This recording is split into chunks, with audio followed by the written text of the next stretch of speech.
Started. So, welcome to my presentation, the role of GPS and UAS navigation for AVIA 323, UAS avionics and power plants, presented by me, Nathan Anderson. So, what this presentation is going to cover today, what GPS is, how GPS works, demonstration, UAS applications, and then a debrief. So, what exactly is GPS? Well, GPS is better known as the Global Positioning System. It's a space-based radio navigation system that is operated by the United States Space Force. It consists of a network of satellites that allow users to determine their location on Earth with high accuracy. Why GPS is needed in UAS, you ask? Well, GPS is needed for navigation and positioning, which is critical to safe and efficient operations. Without GPS, UAS would have to rely on other methods for navigation that would be less reliable than GPS is proven to be. So it also lead to navigation drift and instability. How does GPS work? Well, I have 4 points for you here. 1, satellite network. 2, signal reception. 3, trilateration. 4, accuracy and corrections. So for the first part, satellite networks. Well, GPS consists of at least 24 satellites orbiting the Earth, constantly transmitting signals that include their location, the exact time of the signal was sent. These satellites are arranged so that at least 4 are visible from any point on Earth at any given time. So for my second point, signal reception, a GPS receiver, like those in smartphones or GPS devices, something you might have in your truck or your car, picks up these signals. The device then measures the time it takes for each signal to arrive, which allows it to calculate the distance to each satellite based on the speed of light. 3, trilateration. Well, using the distances from at least 3 satellites, the GPS receiver can determine its exact location. This process involves creating spheres around each satellite, where the radius of each sphere corresponds to the distance from the satellite to the receiver. The point where the spheres intersect is the receiver's location. If a further satellite signal is used, the receiver can also determine altitude, providing a three-dimensional location. Accuracy corrections. GPS technology can pinpoint locations with an accuracy of about 4.9 meters or 16 feet. Under ideal conditions, however, factors like signal blockage from buildings or trees can affect accuracy. To improve precision, systems like differential GPS, DGPS, and assisted GPS, AGPS, are used, which incorporate additional data from ground stations or cell towers. Moving on to errors in GPS. While GPS is generally reliable, like with most things, there can still be errors. There's clock errors. Sometimes the atomic clock that satellites run on can drift slightly, leading to position errors of up to 3 meters, not meetings, goodness. So other errors include satellite errors, signal propagation, and receiver errors, to name a few things that could go wrong. So GPS navigation. Well, drones use GPS for central functions such as geofencing, waypoint navigation, and return to home. So, geofencing, a UAV feature that uses its location to create virtual boundaries. Think of a virtual fence. Operators can set those boundaries to prevent flight in restricted or otherwise unauthorized areas, including airports, military bases, and restricted airspace. Think of Washington, D.C. airspace, or trying to fly over a military base, or trying to fly over a nuclear power plant. Those are just examples of restricted airspace that you cannot fly in. Just to kind of give you like a point of reference of, oh, hey, this is a restricted airspace. This also enhances safety and helps with compliance with local laws. Waypoint navigation allows UAVs to follow pre-planned routes and set waypoints the UAV's respective controller. The return to home feature is a fail-safe feature that ensures the UAV returns to the original takeoff point if it loses connection or the battery drops to a critical level. This is a crucial function that ensures safety. And now moving on to my tech demo. You will see in this tech demo that it is using my GPS coordinates at all times as I'm driving about Lynchburg. It does this, as you are about to see, by using my GPS signal. So it's taking my exact latitude and longitude coordinates and it's throwing it up and it's changing based off of where I'm moving at any given time. And it's also got the direction that I'm moving in the top left corner. And it also has my coordinates accuracy right there, which in this case is about 2 meters.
Excuse me.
Right.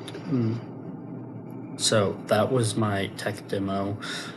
Like I said, you could see my latitude and my longitude on there as it changed, as well as my direction of travel as it changed there, um, for the most part. So, so moving on to start wrapping this up is UAS applications. Well, I chose just two of many things that involve GPS that drones can do. So that's mapping and surveying. Mapping is the use of drones to collect aerial imagery and sensor data, and that is then processed into accurate maps, 3D models, and measurements for like surveying and analysis. Along with that, so then surveying uses drones with GPS cameras and sensors, and that gathers highly accurate spatial data and is also transformed into maps. Measurements models, but for engineering, construction, and land analysis. And that's just to name a couple of things, like I said um, there. And now for my debrief. The presentation explained how GPS functions through satellite signals, timing, and trilateration to determine precise position. The demonstration, my video segment, showed real GPS data in action, including coordinates, satellite lock, and live tracking. UAS rely on this GPS data for key functions such as waypoint navigation, geofencing, and return to home accuracy. Overall, the demo confirmed why GPS is essential for safe, stable, and autonomous UAS operations. Thank you for listening and watching my presentation on GPS and UAS navigation, presented by me, Nathan Anderson. I hope you have a wonderful winter break away from us students and have a happy, Merry Christmas.